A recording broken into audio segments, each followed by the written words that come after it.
everybody. It's us, three of the luminaries of the video game website, videogamechoochoo.com. I probably shouldn't have said video games twice in that introduction, but nevertheless, that's what we are. I want to make sure we are thoroughly introduced. Yes. Folks, we are here with another Spoilercast. It is a game about talking animals, about human relationships, Love 'em. about everything. That's right. It's time for Undertale Part 2, the Spoilercast. No, oh shit, yes. yeah, no. This is our Night in the Woods Spoilercast, everyone. We've been trying to get this together for a little while now. You may recognize my voice. I'm Ryan, and I have with me here Scott. What's up? And Trex. Hello, friends. Yes, hello indeed. So I guess we don't really require much of an introduction for this. I mean, if you're somehow listening to this podcast separate from the website, we write for videogamechoochoo.com, news, features, reviews, stuff like that. And this is going to be a podcast about one game, which is Night in the Woods. And you know what? We are just gonna tear into it. Like, this is like we just got a big 64-piece fried chicken from KFC. We're just gonna pop this baby open and just shove our maws into this game and take a big old bite. Yum, yum, yum. Yep. By the way, we want to really stress this. This is a spoiler cast. Yes. We are going to talk about everything.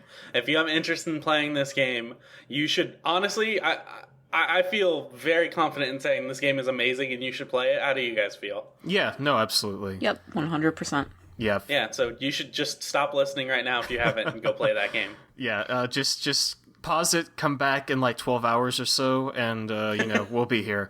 No, but yeah. I agree. I think that's kind of the first thing we can get right off the bat.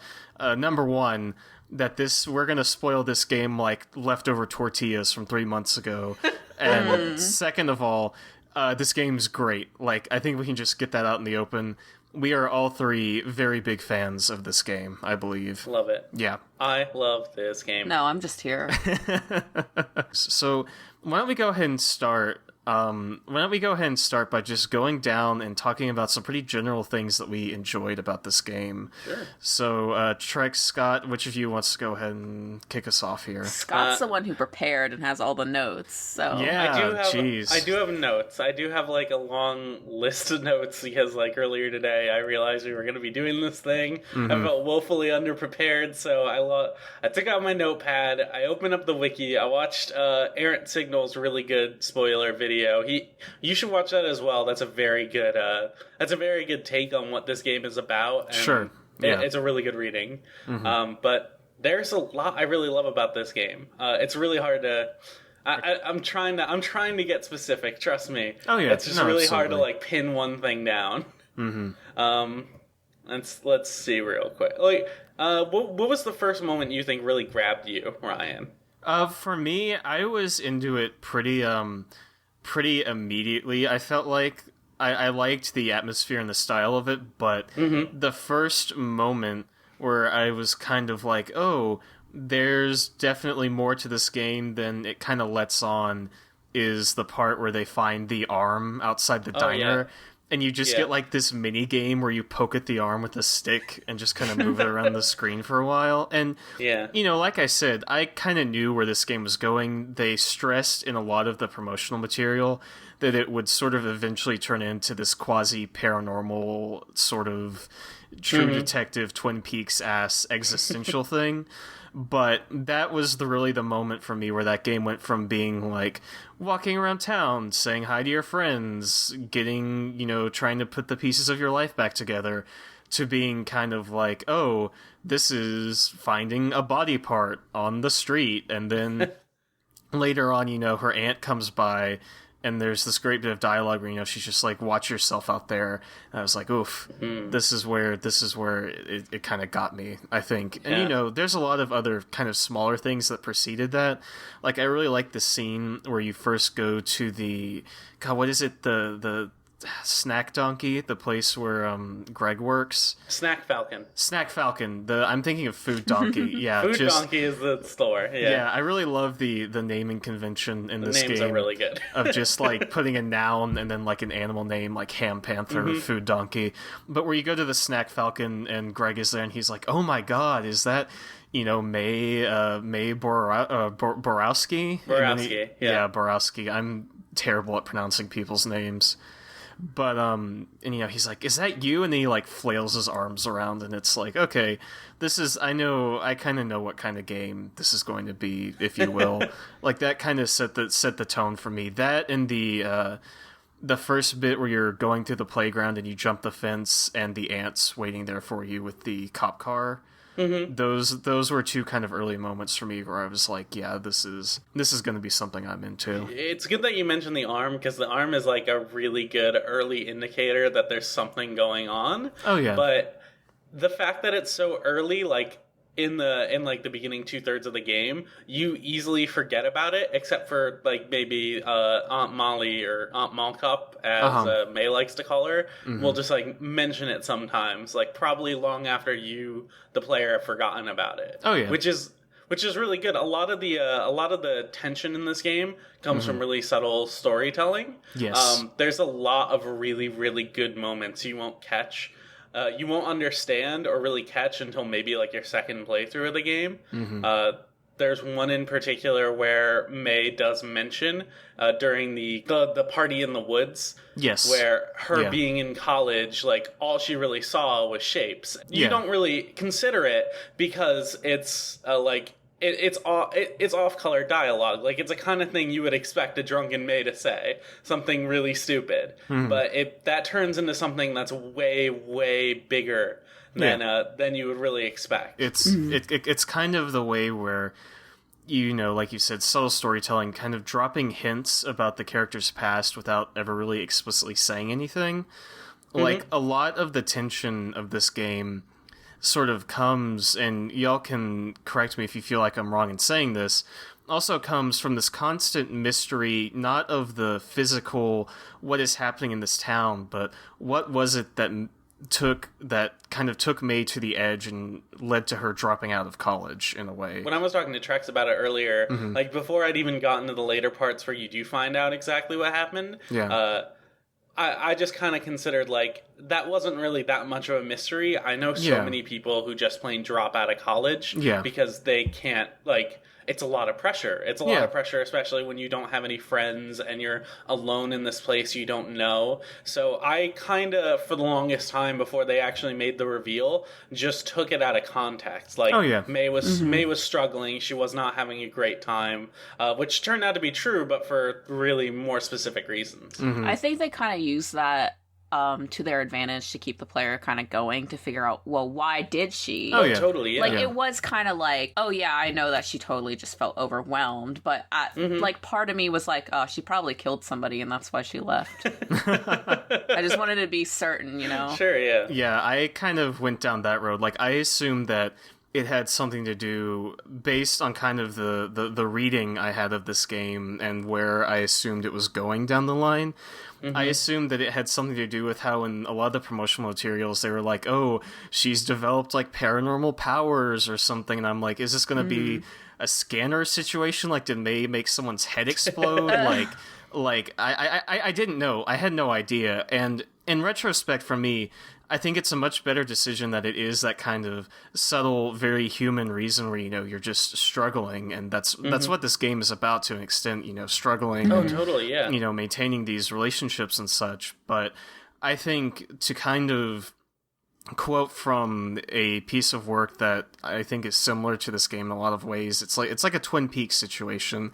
Like, that show is quote unquote about the murder of Laura Palmer, but it's not about the murder of Laura Palmer. Like how Night in the Woods is about her dropping out of college, but that's not what the game is about. It's about so much more than that, and that's just the springboard from which this game launches itself. And I agree with y'all that at a point for me, the whole her dropping out of college thing was sort of a non-issue. Like you said, Scott, like I just kind of took it as a given in a way.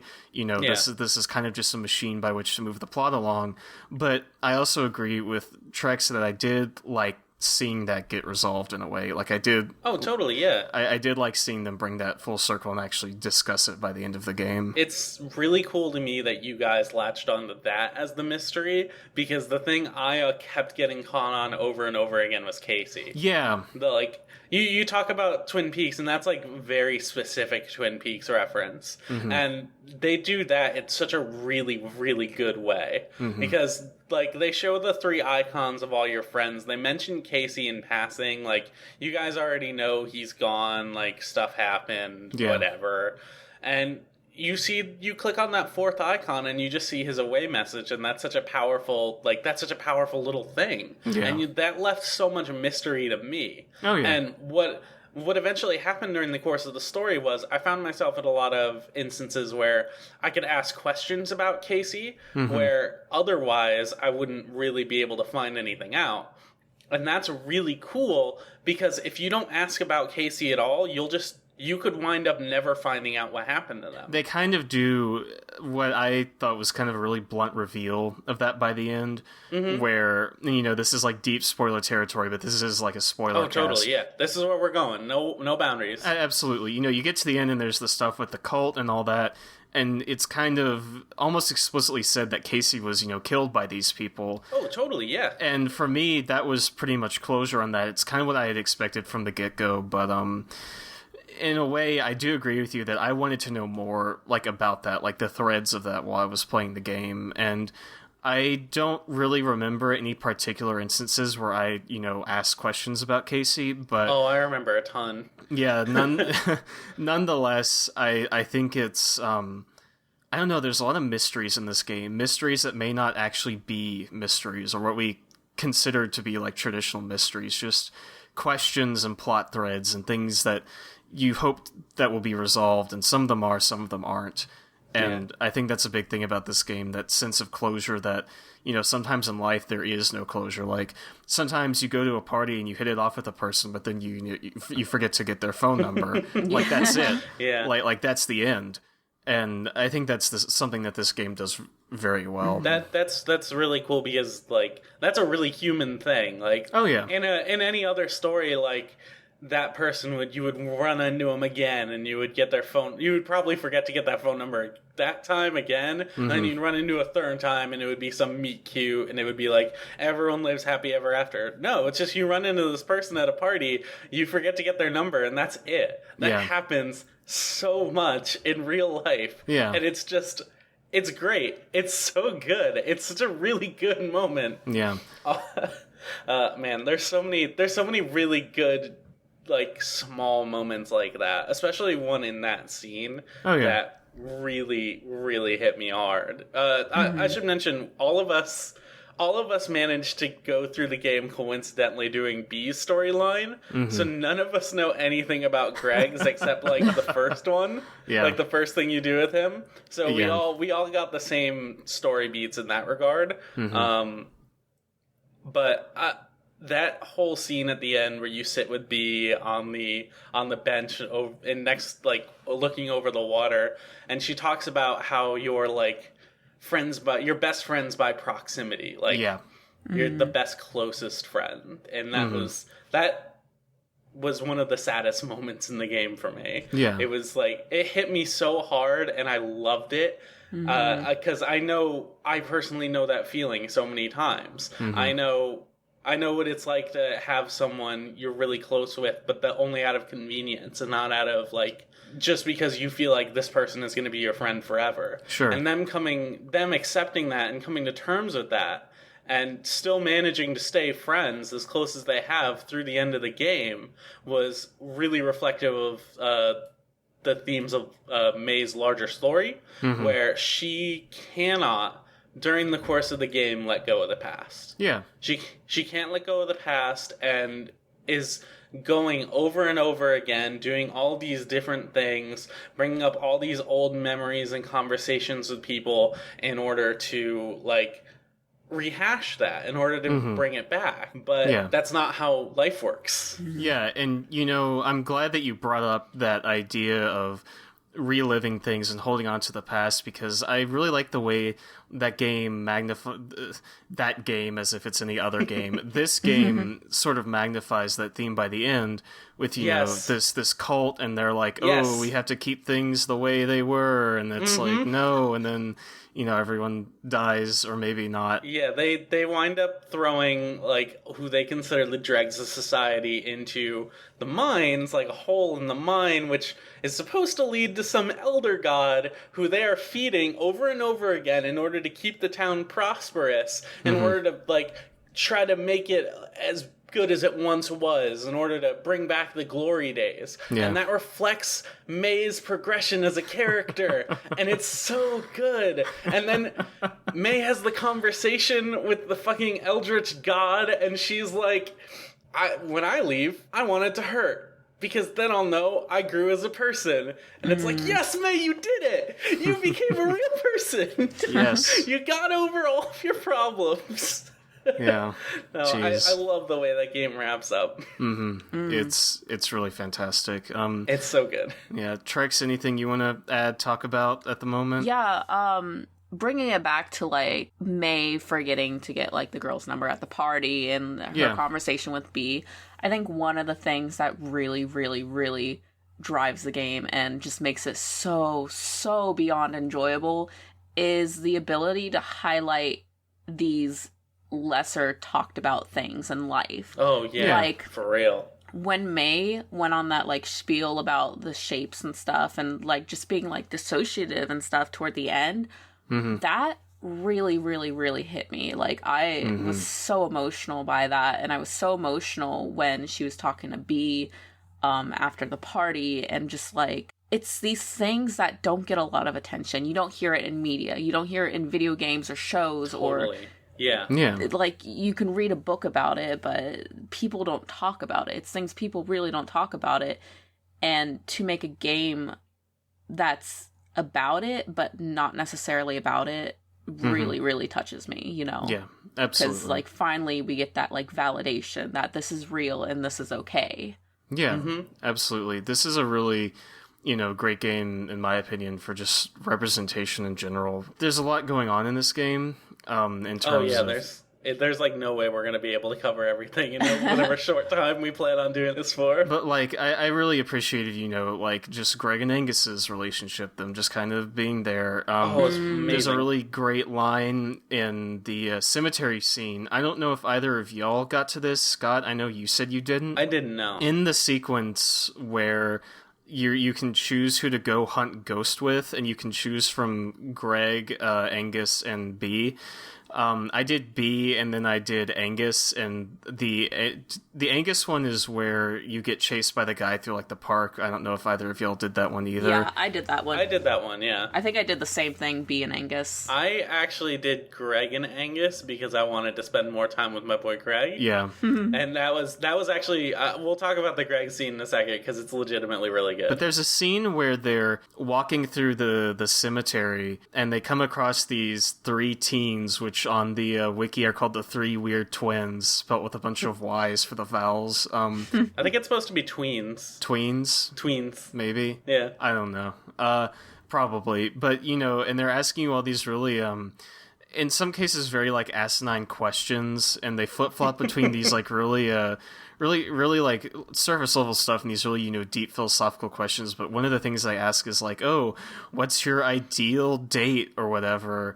And May says, like, oh, they take me to wrestling or whatever. And but and then they're like, they, and she says, oh yeah, he or she, I'm not picky. And it's just like, that's that good, nice. Like, it's just so nice, in my opinion, to just, like, have that in, like, this casual conversation in this game. Yeah. And, not really making a deal out of it or anything. Angus and Greg's relationship is so subtle, and it's not like, hey, we're gay, guess what? We're gay. Yeah. By the way, we're gay. It's like, it's there and pure, and it's a relationship, and the fact that May is just like, yeah, it's good. Yeah. Like, I love that representation where it's not totally in your face, like, I don't know, Glee or something. Sure. Yeah, BioWare games definitely tend to do that a little more hardcore than this does. And I think because they've been maybe the arbiters of representation in games in a lot of ways, that a lot of people tend to refer to them when it comes to the best kind of representation of LGBT culture or anything. Yeah, which is not great. But the way Night in the Woods handles it is it never calls it out. It's just like, hey, we're a relationship. Yeah. And it's fucking great. It's refreshing. It's so nice seeing people treating each other like humans. Yeah, which is very ironic since these are, like, animal people, but I guess maybe we were the animals all along. Oh, no. Oh, shit.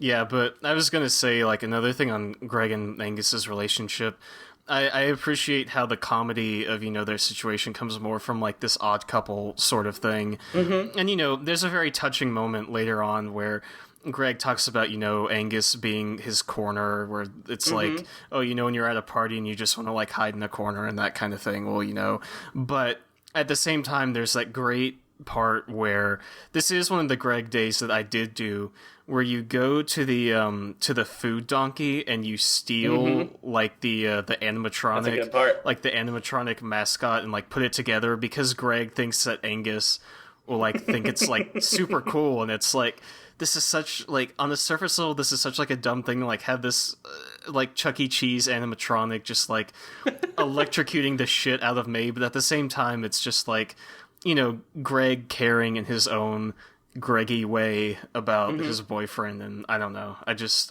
really like that. There's more facets to them as characters than just two people in like a gay relationship. The two of them definitely make a point of saying that they are dependent on each other in a lot of ways. Oh yeah. Like Greg is very dependent on him for emotional support, while Angus we all went through the scene with Angus in the woods. Yeah, my boy Angus. So yeah, you saw when Angus started talking about how he came from an abusive home. Yeah, and which again, something that hit me really, really hard. He came from an abusive home and didn't see a lot in himself until he met Greg. And Greg treated him amazingly. Greg was like... Yeah. Greg viewed him as someone who was way more capable than he viewed himself. Yeah. Because of that emotional dependence on each other, that emotional support they provide for each other, that makes a very successful relationship. Of course, and when you... Even when there are parts like Greg building an animatronic with May to give to Angus because he thinks it's going to be an amazing gift. Like, you can also imagine that their relationship isn't anywhere near as perfect in that regard. That they're both kind of broken people who are struggling in a way to keep themselves together, which is probably something the Greg storyline conveys a little better. It's something I read a little bit about, but didn't ever get to play myself. Yeah. But their relationship isn't like, if you never see it personally, you can kind of just assume that they have an amazing relationship, which is that's how most good relationships tend to present themselves. Yeah. But it's not perfect. It's never perfect. I remember there's a couple parts where I feel like it's sort of hinted at, even if you don't go down that path. And I know at the end of the game, if I remember correctly, B makes a comment like, oh, do you think they'll still be together? Or her and May have some kind of conversation where B says that she doesn't think they'll like stick together or something like that. I can't really remember where that happens, but I feel as though there are hints of it, even if you don't go down the Greg path. There's also suggestion that Greg suffers from bipolar disorder the same way B's dad does. Yeah. And from what I've seen of the Greg stuff, a lot of it tends to represent the up and down nature of bipolar disorder.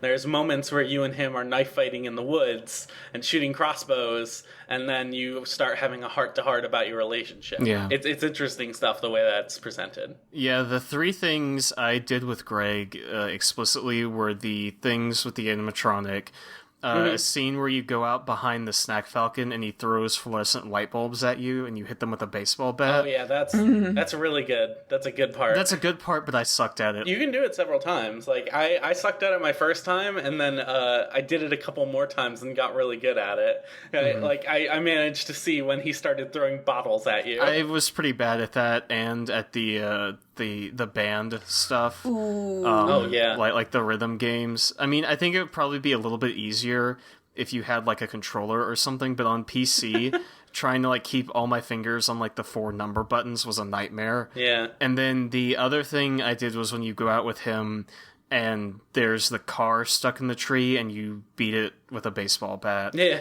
And I don't know if that's like part of the main story or if that's like an extra thing you can do or what. I think it's part of that scene where you go and steal the animatronic. Is it? Okay. It's like the first thing you do, and then you go take it. Yeah. Yeah, because you get the battery. Yeah, I did that. Yeah, I remember that. Can I like double back a bit and talk about the mini games? Because I know, Please do. Also sucked. I also sucked at the band mini game.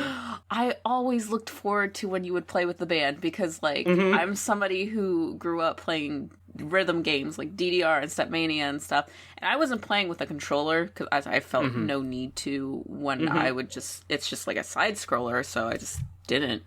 So it was a little difficult keeping your 4 fingers on the number buttons. It was a little bit weird, but oh my god, it was so much fun. And I love the fact that, like, based on how you do it, like, changes the dialogue. Like, I remember talking to Scott, and Scott's like, yeah, they just keep telling me I suck. And I'm like, well, they keep telling me not bad.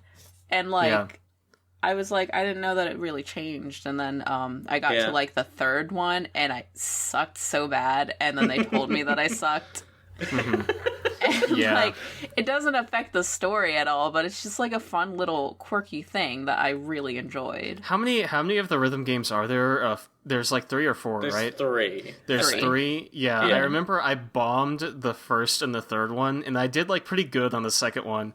And like it's always like, wow, it's like, wow, you're not great at that bass, and she's like, yeah, because I literally don't know this song. Yeah, she says that like every time. Yeah, but then when you get it right on the 2nd one, they're like, yeah, pretty good. And I'm like, oh, validation. I've like, yeah, but I actually really liked all the music in this game, not just the band minigame music, but just all the music. Oh yeah, the music real. was wonderful, and I still listen to like the band stuff. I pull it up on YouTube all the time and just listen to it. I like seriously get moments where I just start remembering stuff like the music when you're looking at Death Stars. Like that just gets stuck in my head for really long periods of time. It's kind of like gotten out of my system a little bit since I haven't played it in a while, but every now and again those tunes will pop up in my head again. Yeah. And they're so good. Like they're so subtle, and they're not big at all, and that's why I like them. Like it totally encapsulates the tone of Possum Springs just as a town. Like here's the small town, like jaunty music playing through everything. It's really good. I think the sound design in this game is incredible, and I think this is something I touched on my review for the site when I wrote it, is that just it's so satisfying to just jump around on the telephone poles and hear like the plucking the strings and the car noises of like people making like car noises. I can't even imitate it. It's so good. They do such a good job of it. And one of the areas of that game that really got me with the sound design is the underground area. Yeah. With the boats and all that. Like you hear the water going by, you hear like the sizzle of like the bacon on like the frying pan, the stuff like scraping around on the grill, and I was just like, oh my god, like this is it. Like this is fucking sound design. And I don't know if a lot of people really get into that kind of stuff, but for me, I noticed it and I was just in love with it. Yeah, absolutely. There's a little later in the game, maybe a little after the halfway point, the violin players start showing up on the roof. I don't know if y'all ever did any of that stuff. Yeah, I found the violin player, and I found the what was it? There's a violin player, and there's like there's another person that plays another instrument like inside of a building, and I managed to get both of them together and become friends. And I didn't do that. You can do that? You can get them to be friends, and you can get them to start playing music together, and they'll go play in the underground together. Holy for the rest shit. of the game. Ooh, that's so cute. And it's like, May goes to talk to him, and it's like, I can't believe I got you guys together. When are you getting married? And they're like, we're already married to, like, other people. They're like, oh, okay. Yeah, I didn't know you could do that, but what I was going to say is that I liked how when you're getting close to the violin, it sort of organically adds itself into the God, what's the word I'm looking for? It's that film term. It's diegetic, like diegetic music, where it's like it's either in the game or like in the in like the soundtrack. And I'm gonna look up the difference because one of them is like one of them's music that you're hearing on the soundtrack, and one of them is sound that's actually in the game itself, like like the sound of like a frying pan and that kind of thing. And I like the way it sort of blends those two together because, like I said, I'm just such a... diegetic sound is something within the film's world. Non-diegetic is something outside. So, just to wrap this up, the diegetic sound of the violin mixes with the non-diegetic sound of the soundtrack, and I'm just a huge nerd for like sound design, and I was in love. Mm-hmm. Did you like how they handled that in the platforming sections as well? What do you mean? The way, like, when during the dream sequences where you had to go around and you find the members of the bands? Yes, yes. I was going to bring that up. I really like that. Yeah, go ahead, by all means. Oh, I mean, we already kind of touched it. Oh, no, I have more I can say. I didn't know if you had something else. No, not really. I just really liked... I mean, that really, like, I guess made the dream sequences for me. Was just, like, collecting the instruments and just hearing it just add in to the music. Mm-hmm. Like synthesize. Yeah. So the interesting thing about that is they'll point you in the direction of, like, here's another one, but it feels like it's very... There's an order to it, because there was one time when I went out of order and, like... something started playing. I forget what it is. I think it was like a clarinet, and it was just a clarinet by itself, and it sounded fucking awful. Oh my god. It's just this really terrible person just playing clarinet poorly to the sound of the music. And then eventually I found something in, and it mixed in really well. But it was like, it was really silly the way, like, you can kind of see the seams a little bit. If you go out of order, it don't sound great. Well, clarinets suck anyway. Yeah. I wasn't a huge fan of the platforming sections, just because, like, if you fuck up once, it's, like, annoying. Yeah. It is really tedious, and that's probably the thing holding me back from playing the game again, is I don't want to have to go through that again. Yeah. Also, like, by the time I finished the game, I never finished Demon Tower. Oh, yeah. I touched that, like, once, and I was like, you know what, I'm good. Me too. I was on, like, the 8th floor. I really like Demon Tower. Nice. I really like that they incorporated a game into a game. Like, they did something similar in Catherine. Oh, yeah, totally. Where they have, like, the arcade machines in the bar. And, like, I remember playing that constantly. Like, that was, like, 90% of my Catherine gameplay, so... But that was also essentially the same game, and it was kind of training you for the main game, really. And this is like, here's just a whole other separate minigame you can just play at your leisure. And if I start a new game, I probably will lose all my Demon Tower progress. Yeah, probably. But Demon Tower is really cool, if I can just talk about it for a sec. Oh, go for it. By all means. Yeah, I got on the 8th floor, and how far did you guys get? I got to the 2nd floor. Okay. I couldn't figure out how to get to the 2nd floor. I, like, killed all the monsters, and I was like, okay, now what?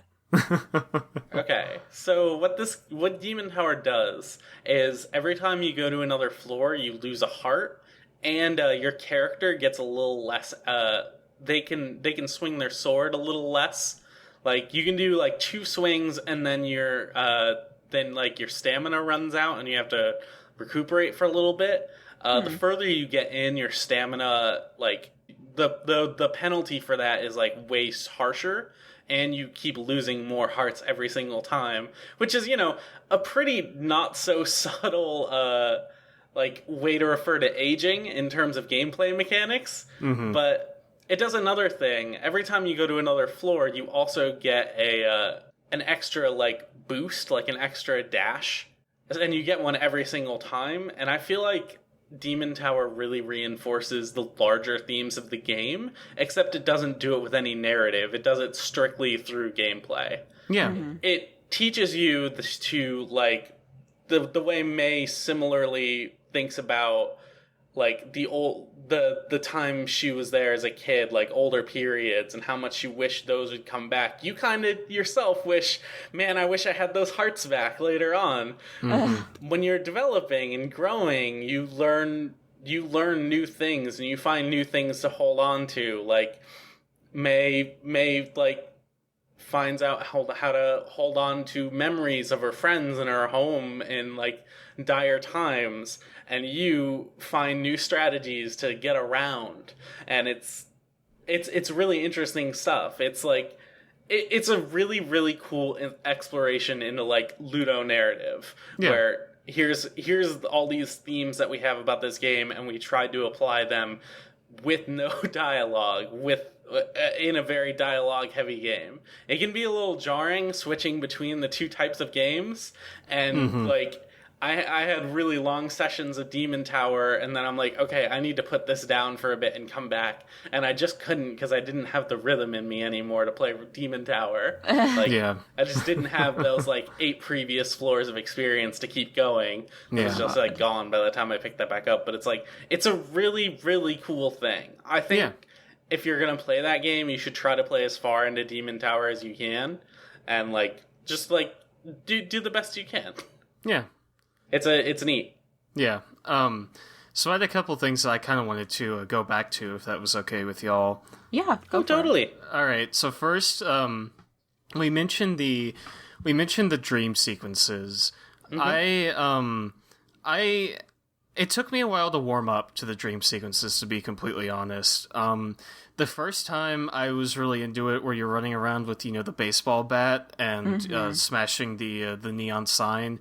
Right. And at the time, the connection I made in my head was, what if this isn't a dream, but some kind of ethereal flashback to her, like, in college, and maybe she left because she, like, destroyed a bunch of stuff or something. And, I literally thought something so similar. Yeah. So I'm glad you thought the same thing. When I initially played it, like, you come into this knowing it's, like, a horror game, supposedly.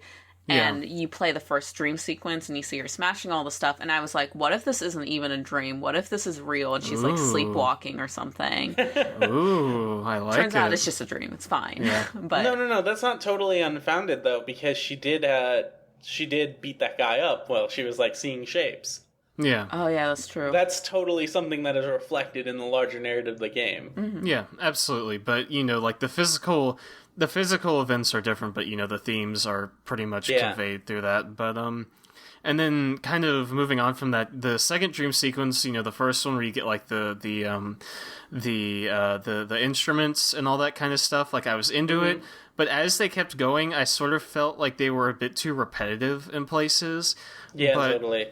At the same time, what saved them for me was just the sheer amount of visual style that went into those areas. And for me, like, I'm such a nerd, but like all those dream sequences remind me of was like the Haunted Mansion, because you've got like these glowing blue like ghost musicians like playing like the tuba and the trumpet, and like I love that part about it. But Scott, I agree that the actual physical platforming of this game is not great. I mean, it's not bad, but I will admit that it took me an embarrassingly long amount of time just to get past the first platforming puzzle where you're in the playground trying to clear the fence. Oh yeah, me too. I had to try that like at least like 8 times to get that. I felt like such a failure, but eventually I kind of got used to it, and it got less frustrating, obviously, but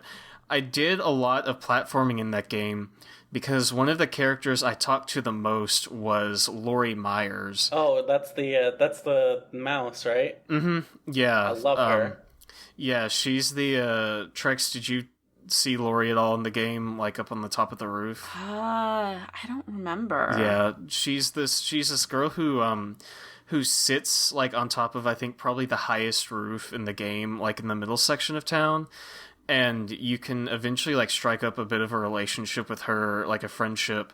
And she talks about like horror movies and stuff. And you go down to like the train tracks and like squash metal figures like on the tracks and stuff like that. Oh, you know what? I talked to her once and thought that she wasn't important, so I left her. See, that's interesting that you bring that up because, like, I kind of viewed everything as important. Like, it's pretty obvious that this game takes a lot of influence from other, like, games where you do things daily, like Persona. So I went out of my way to go and do every single thing that I could every day and go and talk to every person and see if they all had anything new. And I talked to her so many times, and I loved her. Like, there's a pretty clear indicator that, like, she's underage, like she's way younger. Yeah. I feel like that would have been someone who would be perfect for May if she was, like, of the right age. Sure.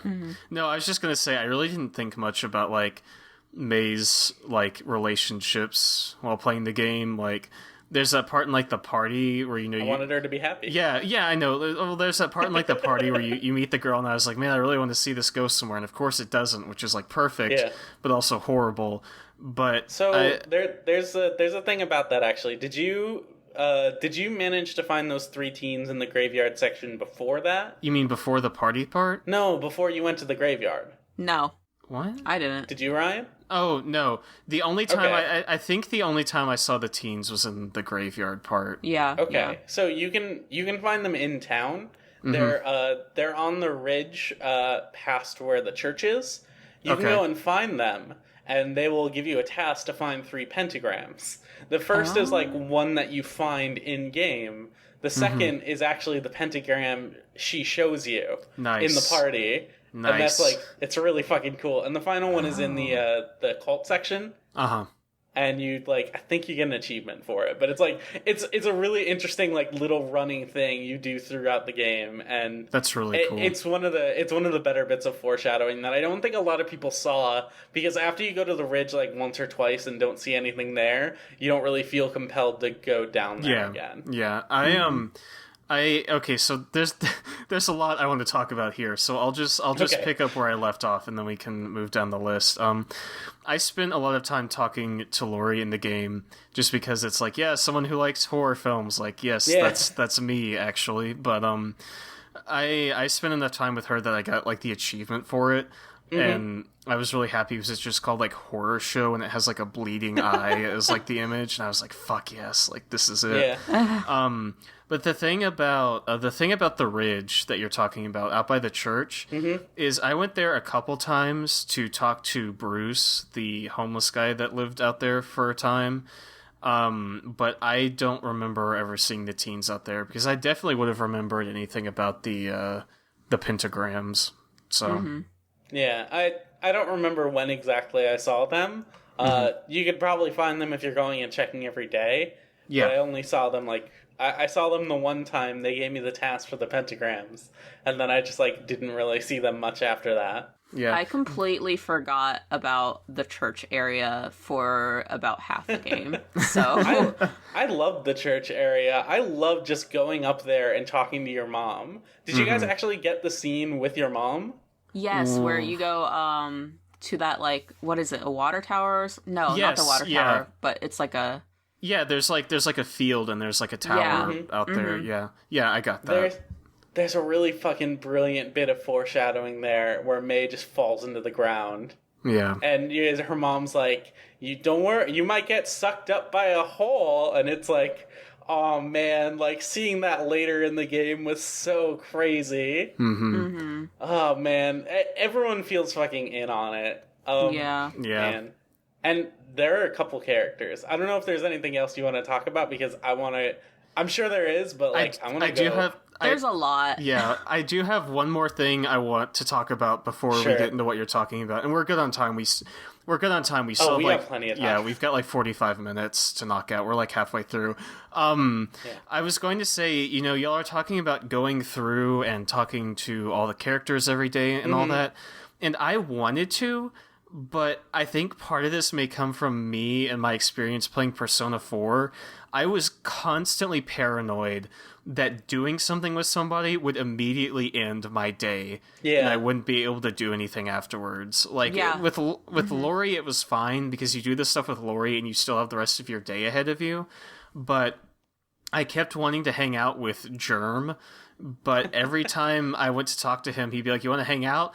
I'm like, "Yes, but I'm really afraid this is just going to end the day and I won't get to talk to B or Greg." I didn't know you could hang out with him. You can. Yeah. Aww. There's a couple times where if you go past the diner and past the food donkey, he'll be there hanging out with like some crust punks, basically, and he'll offer up like, "Hey, you want to do something?"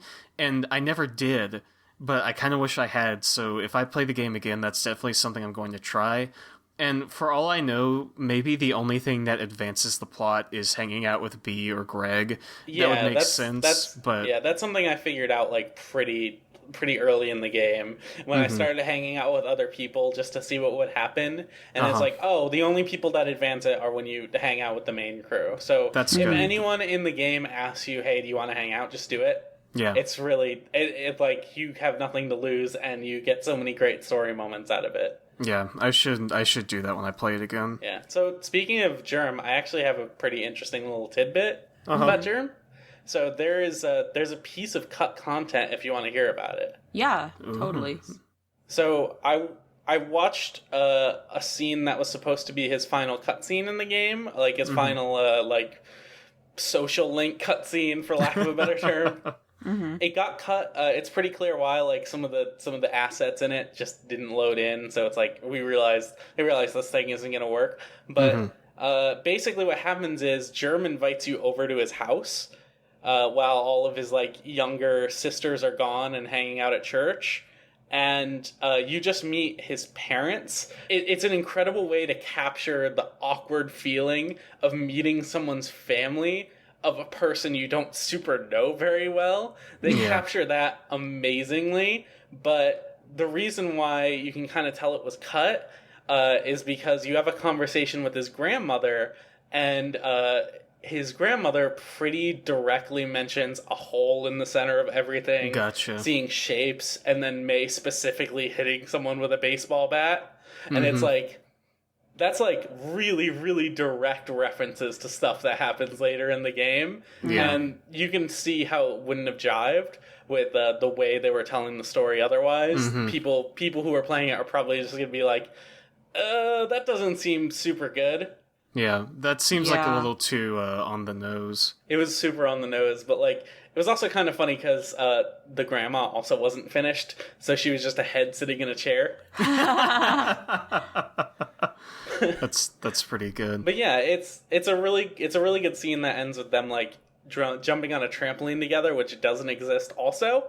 So they're just like jumping on nothing while his Germ's mom and dad come out, and you start to talk to them while you're jumping.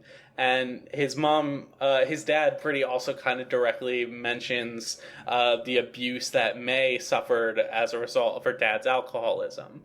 And that's like, that's another thing that is done really well in the game, that if you saw that scene first, you probably would have been a little spoiled on it, sort of. So, yeah, I don't even remember seeing anything about that in the game at all. Oh, yeah. No, it's like a small piece of dialogue that's like optional. May can kind of mention that her dad doesn't drink anymore because when he used to, he would get violent with them. And that's why, it's some pretty heavy stuff that comes out of nowhere, and like a small line, and as soon as May says it, she's done. She lets it out there, and like she doesn't bring it up again. Like it's just a fact that everyone accepts in the world, and that's another one of those like really good small moments that gets missed. Yeah, I don't think I even like saw that at all because I had no idea what you were talking about at first. Yeah, no, that's part of the backstory. That's also a running theme in the game, is that like alcohol just means bad. Yeah, like May gets drunk and doesn't have a good time ever. There's a whole bunch of other characters that are strictly worse off for being alcoholics, and like like other people may have had abusive parents because of alcoholism, and that's Yeah. it's really rough, and that's something I kind of like. Forgive me for getting super personal here. My stepfather was super abusive, and he was an alcoholic, and that's something that hit me really, really close to home. Yeah. So hearing May say that line was like a punch to the gut for me. Yeah, there's a lot in that game that I feel like hits home in a lot of ways. Yes. Like, Yeah. So like well. maybe not the same stuff that you're talking about, but just like Totally, in yeah. general, like it's just so on the level and well written that I don't even know like what to say. It's impressive that this game manages to hit so close to home with so many people for so many different reasons. Yeah. Right. There was one other thing I wanted to talk about really quick before we got back to whatever it was you were going to mention. Oh, boy. Before. Oh, yeah. I remember now. Like, one of the most... There were several very harrowing parts of this game for me, and, one of them is obviously, like, the ending sequence where you're, like, in the mine and all that, and it's, like, terrifying. But there's also a lot of smaller stuff, like the part where May gets into, like, a fight with her mom, and you like the only dialogue options you have is to like be an asshole to her, and it's like I don't want to do this, but I have to because I'm not me, I'm May. And another part of that is when you mentioned, Scott, the scene where she's at the party in the woods, like drinking beer, like every time it was like, have May take a drink, and I'm like, I know where this is going, and I don't want to make her get another beer, but there's no way. But it's her choice as a character, like you can't avoid it. Yeah, it's her choice as a character, and there's no other way to like progress the game. It's really good. There's another bit like that where May, the two dialogue choices are like, does it look like I have a choice or I don't have a choice? And it's like, that's so fucking good right there. Yeah, so Scott, I seem like before we started down this way talking about Germ, I feel like there was something you were going to say about the end of the game. So I'm going to get a little bit metatextual here. Uh-huh. A lot of games that Night in the Woods for this like daily structure draws inspiration from, like Persona, they benefit from a new game plus, the ability to go back, to like go and talk to your old friends, do the things you miss. Night in the Woods pretty specifically doesn't do that. It goes out of its way to tell you, if you want to start a new game, you have to delete everything. You have to delete everything you did in order to go back and do it all again. I don't know, actually, if you can fill out the notebook. I'm pretty sure you can't, which is an interesting little bit. Yeah. But you certainly can't explore both Greg and B's dialogue options in the same game. No. So that paired on one other thing, essentially after you go and you anger an elder god, hypothetically, assuming that did actually happen, was not a weird... I'm going to assume that actually happened for the sake of like this being a paranormal story. I am also assuming that actually happened. But during the ending, and I don't know if this happens in Greg's ending, I'm assuming it does, but May and B get into a discussion about the end of the world, where like maybe they did actually, the world is going to come to an end because of an elder god. It's just going to end everything. Or it could specifically mean like a figurative end to Possum Springs, where this town isn't going to be able to sustain itself. But May and B have both kind of accepted it doesn't matter. We've come to terms with that. We understand what that means and we're ready for it. Directly after that, right before you're about to do like your final band practice, the game cuts to black and ends. And to me, that actually signals an end of the world. Until like maybe they do a Night in the Woods 2, like an actual sequential sequel, that is where the end actually happens, and that's reinforced metatextually in the game itself, where like you not being able to go back and do more things means there's no more progress to be made. You have to start over again. So I feel that's personally my theory, that the game, at the very least, the game does specifically end, which signals the end to that world. Jesus. So that's my theory. The end of the world just happens, and it's over, and it's done. I feel like All right, listen. We've had a lot. We've had a lot to unpack over the last hour or so, but I'm sitting here like grasping in the dark at like how to properly respond to this because Right.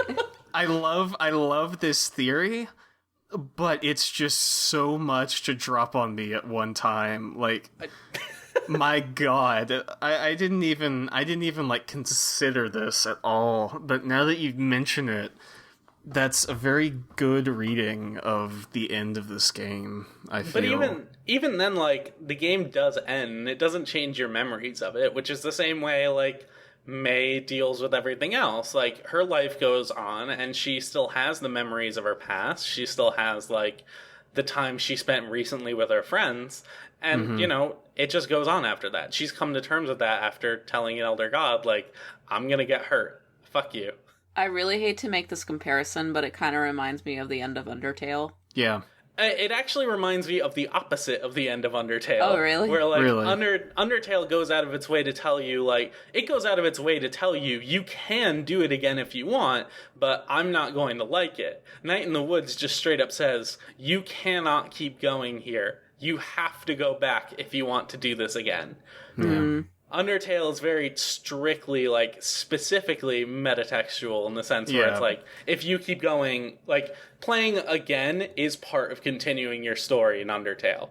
Playing again is, like, a full-on reboot of Night in the Woods. Yeah, not to, like, actually make this into Undertale Spoilercast Part 2, but, you know, part of replaying that game again on the same file is, depending on what you've done, the characters will react differently to you in a second playthrough than they would, like, if you hadn't. So in order to, like, replay that and get, like, a fresh experience, you literally have to go on your computer and, like, wipe the files to play it like that. And I played that game once. I played it through once with the true pacifist ending, and it was one of, like, the most perfect gaming experiences of my entire life. It's amazing. Yeah. And I don't think I ever will play that game again. But I mean, I might. But like you said, Scott, with Night in the Woods, it is very much like, this is the end, and the only way you can do this is to, you know, go back and start over. Because like you said, if it was like Persona or even like Undertale, the characters would react differently, I feel like. There would be different options to redo what you have done, and so in a way, it's all one big circle. Yeah, I was just gonna say it's interesting because, like, one of the things May is constantly struggling with is, like, wanting to go back and fixing her mistakes, which you just can't do. Well, like, you can kind of do it, but, like, you can't fix May's mistakes. You can't tell her, oh man, this happened the last time I played this, so I can't make her do something different. Yeah, you can't fix her. It's so good. You can't fix her mistakes. You can only have her make different ones, I think, is the way to say it. Or probably the same ones. Yeah. Well, I mean, you know, the whole thing about May, which is really great about this game, is that, you know, she's not like a perfect character. Like, she's a very flawed. She sucks. I hate May. Not really. I love May to death, but, like, every time she does something shitty, I'm like, God, May, you motherfucker. Yeah. I always, like, super feel her friends when she's just like, when, like, they're talking about her and they're like, oh my God, May. I'm like, I'm with them right there. Yeah, I mean, overall, I wanted May to, you know, grow as a character, which she did. There were definitely times where I was like, this is killing me. Like, I am dying in real life, like, having to sit through this, like, excruciating cavalcade of bad decisions unfolding before me. Oh, I love them. Yeah. Because I don't make bad decisions in real life, so, like, when I had the opportunity to make bad decisions for her, I was like, hell yeah, time to steal shit. I've never stolen anything. Like, there's a difference between stealing shit and, like, telling B that she should probably quit her job and just leave. Like, that's a thing that's way more deeply insulting. Okay, to be fair, I told B to do it. Yeah, you don't have a choice to, like, go and do something different. You can kind of tell her a different idea of something you can do, but it's not something that's optimal or something that would actually help her in any way. It's just another mistake that May is making. Speaking of B, I don't know about you guys, but when I first met her, through, like, maybe halfway through the game, I despised her. Like, everything about her just pissed me off. And then once it got to the end of the game, I loved her so much. I was like, you know what? She's somebody that I could be friends with. Yeah. I liked her a lot because her story is something like she is struggling incredibly hard, and coming back. The reason I went with B in the first place was like, oh, here's this old shattered friendship I had. Like, I can go hang out with Greg whenever. I love him. He's great. We're cool. I want to make sure I can make things right with B. That was my mindset going in and like trying to fix things, and it does to an extent, but. It's not like you've mended a friendship and now you guys are back together as friends. It's you two have recognized why exactly you guys can't be the friends that you could have been a long time ago. And that the reason B is shitty to you are for really valid reasons. May kind of threw away everything she had that B, like, struggled and fought and tried to get herself. And she felt really deeply personally offended by that, not only because May did that, but also because May did that and left her. Yeah. It's like, it's something I can super relate to. B is such a fucking good character. I love B. Fuck. Yeah. I really like the fact that it's not like, you know, they didn't just like rekindle their friendship at all. They like basically started a new friendship. Yeah. It's really good. With all their mistakes like on the table. So it's super well done. Yeah.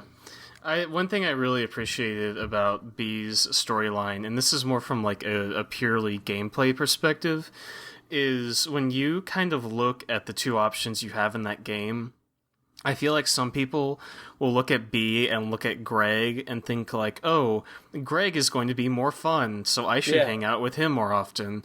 And, you know, that's not necessarily the case. But what I liked about B's storyline is even when you're trying to, I maybe even reconcile would be too strong of a word, but just trying to put these pieces back together again. Like there's that that really great scene where you go to the mall and you're like shooting the fountain around, or you're oh, I love that scene. Yeah, that like you're like stealing from the Hot Topic, even though it's like a terrible idea, and I feel bad about it. But you know, I loved stealing from the Hot Topic. Like I didn't love the part where you steal from it as May, but I really enjoyed the bit where you're trying to distract the cashier while B steals something. Yes. Because not only is that just a great example of just this terribly awkward conversation, but if I remember correctly, it also ties into, like, the deep lore about Selmers later on. Like, yeah, I seem to remember that maybe the cashier was dating someone that Selmers broke up with or something like that. Whew. I can't remember what the story is behind that. It's been so long, but I like Selmers a lot. Did you guys go to the library with B? Yeah. Oh yeah. Okay, yeah. Did you guys stay for the poetry night? Yes. Yeah, so fuck cute. yes I did. Oh, it was so fucking incredible. Like, they go out of their way to break every single expectation you have for Selmers at a poetry night. Yeah. Yeah. God, Selmers is fantastic. What a I good-ass really character. loved talking to Selmers every day, just because, like, the Me too. poetry... Oh yeah. The poetry was so cute. Like... Yeah. It was really well done, and it was only, like, maybe, like, 10 words max, like, 2-4 lines. But, like, it was always, like, cute but, like, real, I guess. Yeah. Mm-hmm.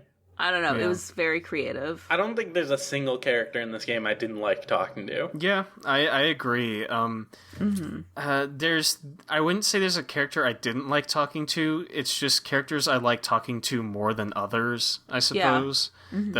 That's good writing. That's how you do it. It's how you get it done. So as we move closer and closer to our sort of deadline on this podcast, is there anything else that y'all want to talk about that we haven't covered yet?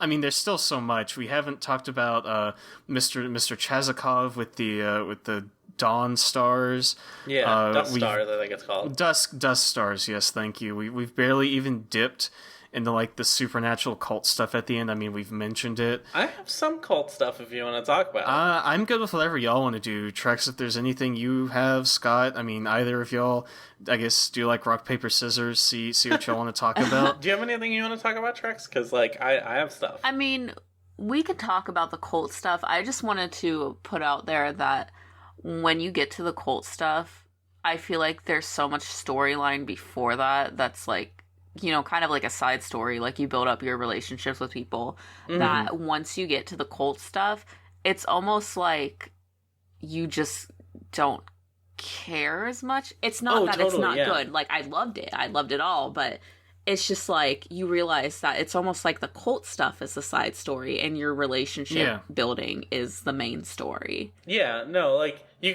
could call the relationship stuff like the actual metagame of the game, but to like the cult stuff, I call it like the last third of the game. It does kind of seemingly come out of nowhere because there's very little build to it. There is build, but it's all very subtle. It's all subtext. It's all like things you don't actually catch. Like the arm is probably your best indication of it, and that happens so early on that it doesn't even become a factor. For me, I think it may have been a little bit different. Oh, yeah, no. Because I'm so into, like, small town existential paranormal stuff that I was, like, not that I didn't appreciate, you know, building up your relationships, because I did, because that's so much of the game, but I just kept waiting for the other shoe to drop on that after the arm, and, like, after a while, I was like, okay, this is really kind of, like, taking its time, like, I'm kind of worried that maybe this won't live up to like what I'm expecting with it. But then there's that scene where you do the Harfest play, which is one of my favorite scenes in like the whole game. I love the Harfest. And then you go outside and then the kid gets kidnapped, the shoe fucking drops, and it is like such a showstopper of a scene in that game for me. Like, I know y'all said that the cult is more of like a secondary story, but once that hit, I was so into it. Like, I was like, I am fucking ready to see where this goes. I was there. I was into it. My jaw was, like, almost on the floor. I loved it so much. So, I think when it comes to that, I think that's more expectation. Like, you expected something bigger and more paranormal, and you were getting that fed to you in little, like, bits. And, like, you know, I also was as well, but I went into the game with zero expectations of anything actually major happening. And the last third really does come out of nowhere, and it does so very knowingly, and that's probably, like, the biggest criticism of the game, is that it's a really jarring transition from this one story to another, and I don't really think it works any other way. Like, you could have maybe put a couple more, like, darker drops in the smaller stories, like, the more personal stories, but then, like, it feels like it's taking away from the more personal stories a little bit if you go out of your way to say, hey, this supernatural thing is happening. It's like, I want to go and I want to be friends with these people and I want to learn more about their lives. Like, the first 2/3 of the game were fucking solid. That was my favorite part of the game, and I wanted to do more of that. And a lot of people went out of their, like, a lot of the major criticism I saw was like, the story takes way too long to kick in, and all the stuff in the town can be cut out, like, it can be edited down, you don't really need that as much, but I loved exploring the town. Possum Springs is such a cool town where things are always happening, and there's always new people to talk to, and it's so interesting how well this game is put together. I totally understand people who criticize, like, the weird, jarring transition from fun, small town, make up with your friends, it's kind of sad simulator, to, oh no, there's a cult murder mystery. Yeah. And there's, like, not enough of that, like, beforehand to get you ready for it. But I don't think there's any better way they could have, which is probably something that the cut germ scene I mentioned before was supposed to address, but it probably addressed it way too, like, on the nose for people who were testing, and it wasn't, like, it didn't work for the story they were trying to tell. I like the transition. Like, the themes do eventually come together in the end, like, the small town stuff and the bigger cult elder god stuff do come together in their own ways, and it does make for a really successful ending. But I think for most people it doesn't, like, it just seems like a rough cut to something that didn't seem like it fit with the rest of the game. I mean, I don't necessarily... See, I'm not sure how I feel about this, because I think they did a good job of... Oh, I loved it, yeah. Yeah, I think they did a good job of working up to it, but that, like you said, may just be because I was expecting it at that point. Right. Like, for me, you know, there was the arm. There was Casey going missing, which they think he just like jumped a train. In a few scenes, there's Aunt Mall Cop coming by and being like, "Hey, be careful out there."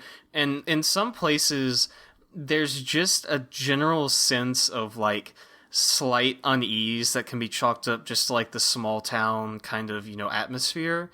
But I don't know. I liked when it came in retrospect. At the time when I was playing it, I felt like it took too long, but looking back on it, I do kind of enjoy the way they kind of split the game. Oh yeah, totally. Like, I wouldn't want to replay it again if I didn't get a chance to go do more of that stuff. Mm-hmm. Yeah. So, I want to talk more about Aunt Mall Cop. Go for it. How did you guys feel about her? Let me get your general idea. I think the first time you meet her is when you enter Possum Springs and you jump the fence. Yes. Right. And you see her, and like initially I was like, this is just weird, I guess. Like her name is like Aunt Molly, I think, or whatever. And for some reason, like, it didn't click to me that was May's aunt at all. Yeah. I was like, oh, it's just a name. It's just a name. But no. I kind of wish there was more of her. Well, she has very little dialogue and is not very in the game, but like I liked her as a character. I would argue she has a very subtle story, and I want to see what Ryan caught from her before I go and tell you the stuff I dug up about her. Oh, good. So I really like her as a character on the surface level. I think she's interesting as sort of what purports to be this occasional moral center to May, admonishing her to be careful and that sort of thing. But when all things considered, at the end of the day, I think she's in on it. Yeah? You think she's in it? Yeah. Yeah?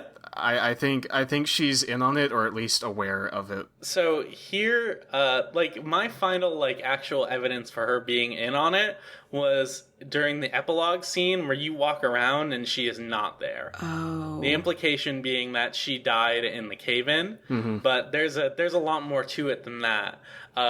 She goes out of her way to make sure May isn't getting into any trouble. When you go all the way over to where you spotted what's his name, I think his name's the ghost you've been chasing around. The first time you see him, if you walk all the way over past the grocery store to get over there to see it again, she'll stop you and be like, "Listen, nothing happened.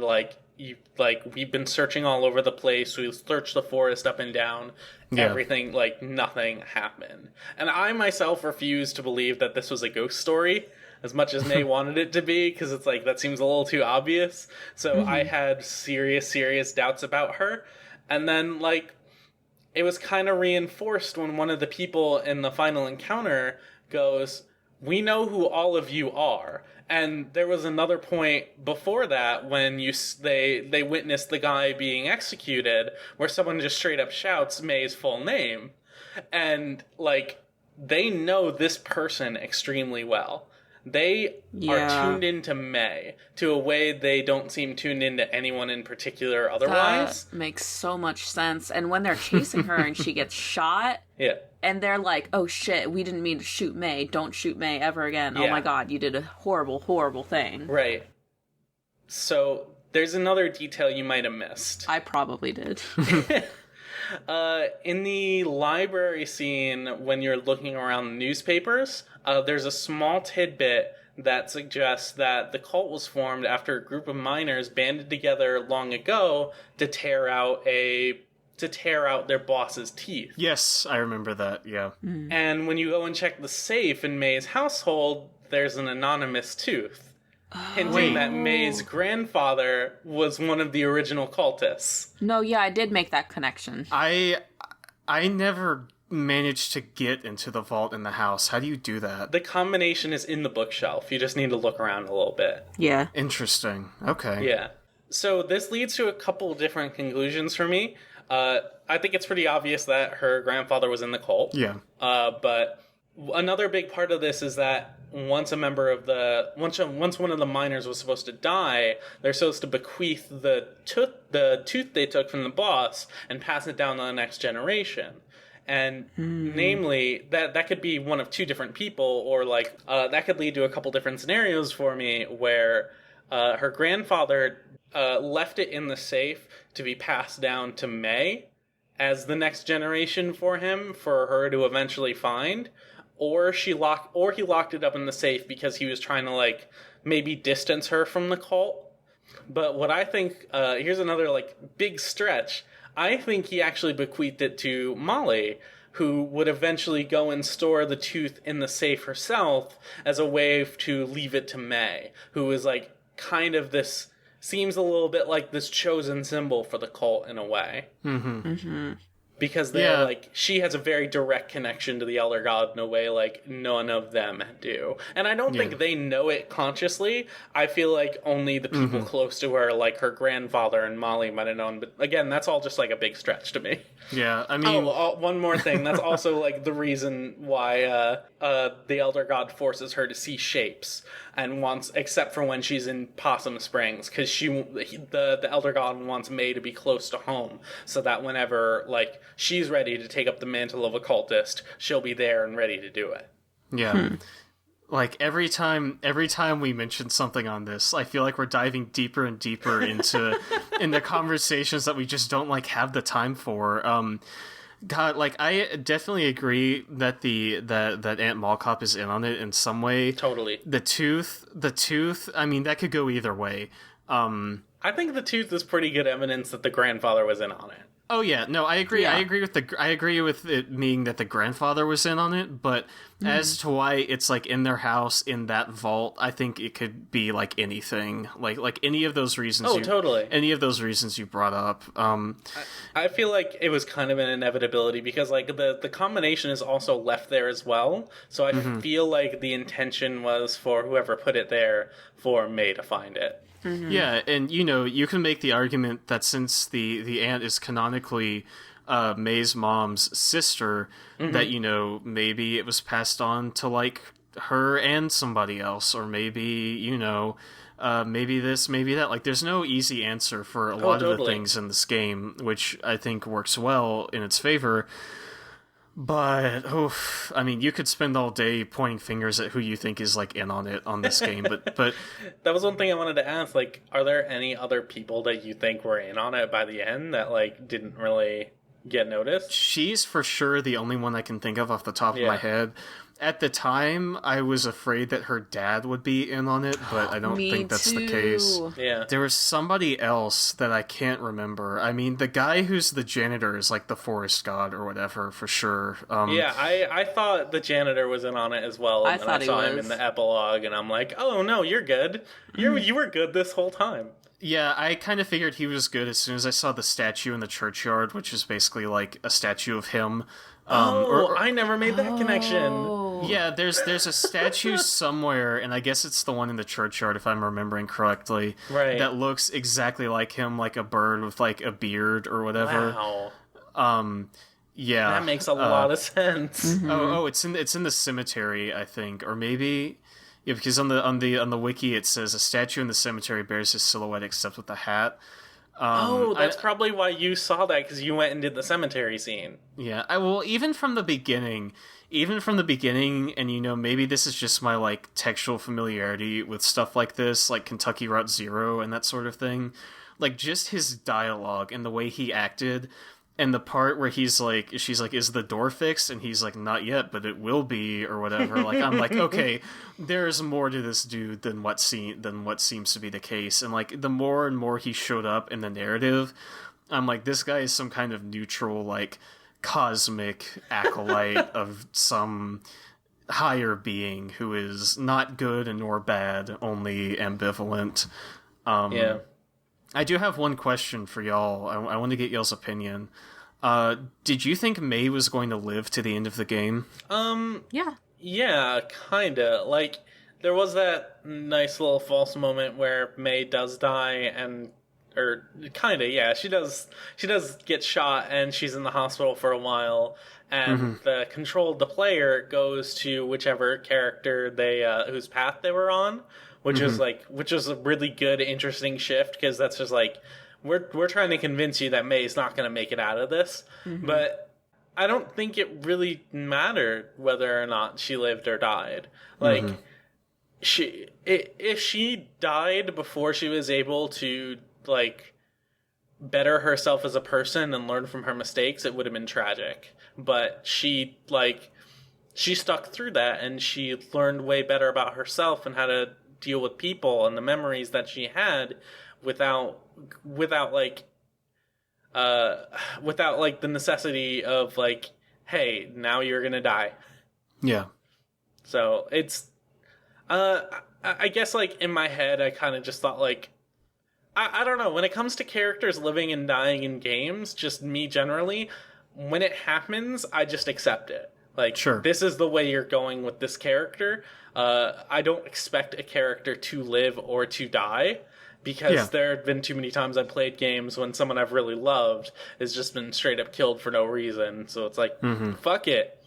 I'm just going to enjoy the time that I spend with these characters. Yeah. Trex, do you have any thoughts, takes, readings on that? I mean, I 100% think the same thing. I had that brief moment when she gets shot that something would happen and I wouldn't be able to play her again, because you start playing, B in my case. But, like, at the same time, I was like, this game, like, something about this game, like, she's not gonna die. Yeah. Like, there's a lot of, like, movies and games where I'm just like, they're not gonna die. Like, I know this is just for shock value. Sure. Yeah, but no, that was a really, really interesting part for me, I think. Yeah, absolutely. I agree with you. I think in hindsight, it's probably one of the least interesting ones, because they took control away from the main character to give it to another one, just to swerve you a little bit and convince you that you weren't going to play as May again. But maybe replaying it, that part doesn't hold up nearly as much. See, I disagree with you, actually. My so here's my kind of experience with this whole sequence. So, she gets shot, and there's that whole sequence of her, like, stumbling back on, just, like, dragging herself back into town. And at that point in my mind, I was like, oh my god, she's going to just, like, drop dead in this game. And like, I was convinced, and, she eventually doesn't. She goes back to the hospital, and I was like, okay, she is going to be out of commission for the rest of this game. And then the janitor comes in, and he's like, oh, it's going to be fine. And I'm like, okay, so it's going to be fine, because he's, like, the voice of God. But I really enjoyed that part where you go back to being B or Greg or whoever, and you're in Greg and Angus's apartment, because in my opinion, it was such a good way to convey the kind of recklessness of May's actions. Like, at first, she's only really harming herself by doing what it is that she does, but now she has gotten into something where her friends and those who are close to her are literally holed up in an apartment pretending to play video games to, like, convince the people who are out there, like, watching them through the window, that they don't know that they're being followed. Like, that part of that game really got to me, because there's this line where like, they're sitting there playing, and then you start hearing, I think it's like footsteps outside the apartment door, and they're all just, like, terrified, but they're all pretending like everything's okay. And I don't know so much about how I feel and how it relates to the agency of you playing as May, because I don't mind when games switch around characters like that. Oh, for real, same.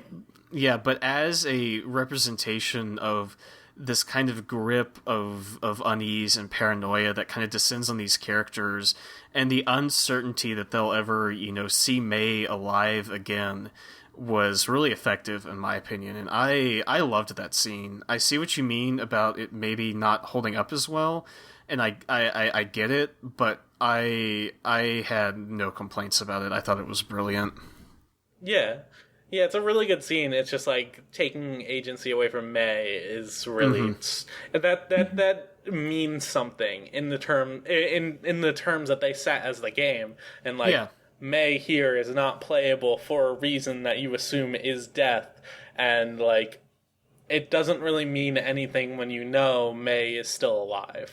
It just means for the time being, you can't play as May. Yeah. I really appreciate that part of the game, though, because, like I said, it just seems like, you know, the horror aspect of it, the paranormal stuff, just seems like such a side story compared to the relationships. And I feel like that's the point of the game when they merge two and two together. Oh, yeah, absolutely. And you realize that it comes in a full circle, and while you had all these, like, fights and arguments with, like, B or something, or somebody else, maybe Greg, depending on who you play as, I don't know. It really shows that through thick and thin, they're there for you and they care. And just like following her into the mines was just like, I don't know, it was just like so comforting. I kind of read the ending of this game, not like the ending, but you know, that scene where you go into the mines. For me, it was very reminiscent of Stephen King in a way, and I don't know, I can see that. Like how familiar you are with like his. I mean, it's fucking Stephen King, but like I don't know if y'all like read his books or anything like that. But so many of his novels, and like It especially, are about, you know, these characters growing up and like facing their fears, and just this scene of these people, of these I wouldn't say young adults, like maybe adults, kind of, not really, but the scene of these... They're young adults that have been forced to be adults. Yeah, that's a good way to put it. Just the scene of these characters, especially May, who were once, like, in such, like, a naive place throughout the narrative, like, going down and literally descending, like, into the bowels of hell, more or less, to confront this ancient evil, like, below this small town. I was like, yeah, this is very, you know, that kind of horror in a way. This coming of this literal sort of representation of the passing of adolescence into adulthood, because, you know, May is like physically, technically like a young adult, but she acts like a 12-year-old for a lot of that story, I feel like, and that's really the moment where this internal transformation becomes physical, and like, especially if you want to talk about the trappings of the horror genre and conventions and readings of stuff, that is the moment where things kind of blossom, and it's like, this is the facing of the fears of the transition into adulthood made physical, represented by this eldritch god and this cult who have lived in this town. And I just thought that was really neat as someone who's a fan of Stephen King's stuff, like, you know, that same kind of like Stranger Things, Steven Spielberg sort of that cusp of naivety and maturity in a way. So we're a little over an hour and a half in, so we should probably start wrapping things up. Is there anything else y'all want to touch on before we call an into the first annual Night in the Woods spoiler cast here? We'll do another one next year. There's so much about this game we haven't covered. Like, we didn't even touch, like, the fucking good-ass Rust Belt Gothic aesthetic the whole game wraps itself in. The way that ties into, like, the socio-economic politics, like, the struggles the actual town faces, and how that town reflects May's internal character choices. It's all of it comes together so well in the end. It's a great game. There's so much to it. I'm sure if you play it, you'll find parts that are super, super personal to you and you alone. Well, maybe other people, because, you know, people share similar experiences, but, like, it's a great-ass game. Please play Night in the Woods. Yeah. And tell Scott Benson on Twitter. He did a great job. Yeah, absolutely. Trex, is there anything you want to add? No, because otherwise we're going to be pushing this to 3 hours long. Oh, yeah.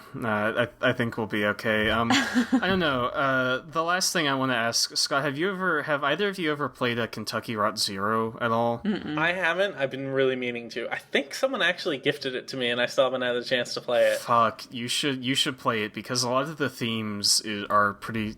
Well, maybe not the themes, but you talked about, like, that Rust Belt Gothic aesthetic and that kind of thing. Like, it's very similar. A lot of, like, paranormal stuff happening. Yeah. Really human themes to that, but that's not related to Night in the Woods, and this is a Night in the Woods only zone. So if y'all don't have anything else that y'all want to touch on, then we can go ahead and wrap it up. Yeah. Thank you, Scott. Thank you, Trex, for being on the Night in the Woods spoiler cast. I'm not sure when this will go up, but I'm sure it'll be soon. I'll try to have it done pretty soon. Don't worry about it. Yeah. If you enjoyed this and you want to hear more of our podcasting work, we have a regular podcast on the site, the Video Game Choo Choo Podcast. That normally goes up on Sundays. It just depends, so keep an eye out. You can check our website at videogamechoochoo.com, where we have more podcasts, videos, editorials, features, reviews, news stories, just all sorts of good video game content. Is there anything else y'all want to add about the site before we sign off for the time being? No. Chugga. I mean, yeah, chugga chugga. That's us. That's the sound of the choo-choo train, and we are pulling into the station on this one. So thank you, everybody. Thanks for listening. If you haven't played Night in the Woods, I'm not sure why you're listening to this, but if you haven't and you are listening to this, then please play it. I hope you've all enjoyed our Night in the Woods Spoilercast. Thank you, and good night.